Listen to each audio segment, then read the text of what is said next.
Thanks for staying with us. I'm Bill O'Reilly in the MillerTime segment tonight. A ton to talk about with the sage of Southern California, who joins us now from L.A. And we begin with a presidential joke that offended some liberals. The Jonas brothers are here. They're out there somewhere.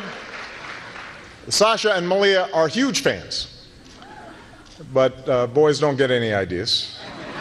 I have two words for you: predator drones. You will never see it coming. Ooh, what say you, Miller? Was that a nasty joke because the predator drones wipe out so many bad guys?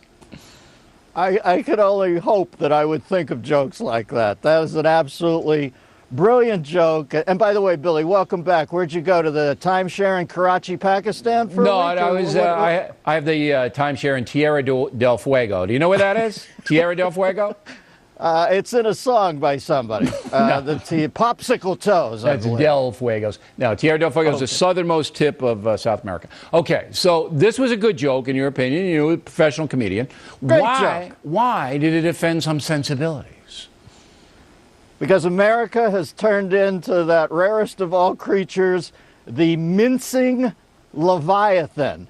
Now, Achilles caught one in the heel. Capone got brought down on taxes. My hero, Jack Lambert, had to retire from turf toe. Who would have thought that the great United States of America would have been brought down by the amoeba of political correctness? But that's exactly what's happening here. We are a mincing Leviathan, and it just it is. It's depressing, is it not? It's just awful. You say anything, and you've got these whiners. Oh, can he say that when people are being killed? So what do we do about this? I mean, we can mock these mincing Leviathan fans. Oh, I love that, mincing Leviathan. That sounds like a new show on ABC.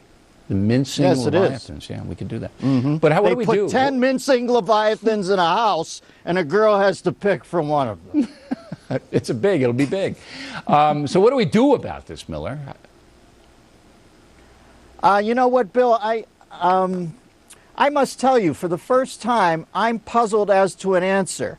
I do know what I'm going to do. I'm going to build a bigger wall, because I don't think this thing is retrievable as far as political correctness goes. I'm waiting for the high sign from you to head into the bunker, and remember to bring the falcon hood for Beck so we can get some sleep at night. I'm not going into the bunker, though. If I have to go, I'm going out fighting. I'm not hiding. I don't care what happens. But look, well, then we got to do what Clint Eastwood said. We got to do what Clint Eastwood said. We can't play anymore. We got to go back to a time where you could say things and not think everybody was emotional philo dough and they were going to go to pieces. I agree, but you know what the good news is? Ignore it. Guys like you and me are making a fortune because we don't buy into that, because we'll say what's on our mind, and there are enough Americans who believe the way we do that this is a bunch of garbage, and even if they don't like it, they want to hear straight talk.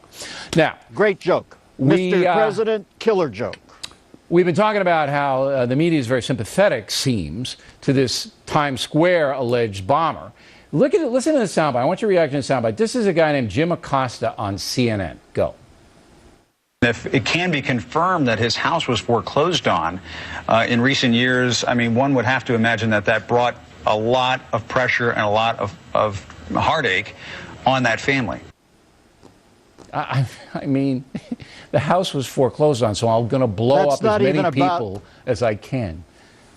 Billy, that's not even about the guy in Times Square. That's about Acosta, a kid who's a product of a feel-good, touchy-feely, morally relativistic upbringing, who feels if he can get in early on this, in probably 48 hours if a guy attempts to set off a bomb and it doesn't go off, you can peel back the soft underbelly. That makes Acosta feel like he's special, he's deeper, he's wiser than I. Where in a real world, this is the point where Tony Monero's old man leans across the spaghetti bowl and just goes, "What are you, stupid, for God's sakes?" Now, he would have probably had to wait another 48 hours if the bomb had gone off. But I guarantee you, Acosta and people like him feel that they can carve out a niche that makes them imbued with some precious knowledge if they get in early and look at it through a different prism. But guess what? There is no other prism sometimes. Right, but There's I don't think that guy, and I don't know him, would have been sympathetic if it was a Tea party person implicated, as I said earlier on. So they do come at it from a very, very decided political point of view. Now, you're a big sports guy, and how about Los Suns? The Phoenix Suns basketball team wearing a New Jersey Los, that means the Suns. Now, of course, they're a bunch of pinheads because if they really wanted to honor Cinco de Mayo today in the Hispanic community, it would be Los Soles. Soles is sun in Spanish. I guess they don't even know that. But this is off the Arizona new law. Again, political correctness coming right back at us. Well, listen, first off, I think the world of Steve Nash, but I heard him talking about this today, and it sounds like kid-like stuff to me. Steve, what if we were empathetic with the illegals coming in and we met them at our border and gave them all a shower and a full hot meal and $100 American and put them in a beautiful Strata Cruiser bus and took them up, you're Canadian, to the Canada border and just set them free across the border? You know you'd have problems with that. This isn't a racist thing. This is what happened. A patriarchal figure, a rancher in the community, was killed. I empathize with his family first, not somebody who's hypotheticalizing months down the road they're going to get pulled over by some rogue cop.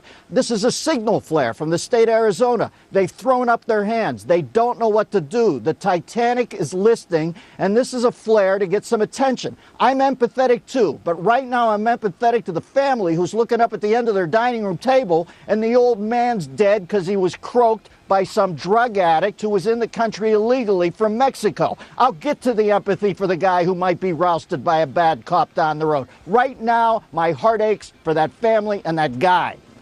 All right. Dennis Miller, everybody. No political correctness in sight.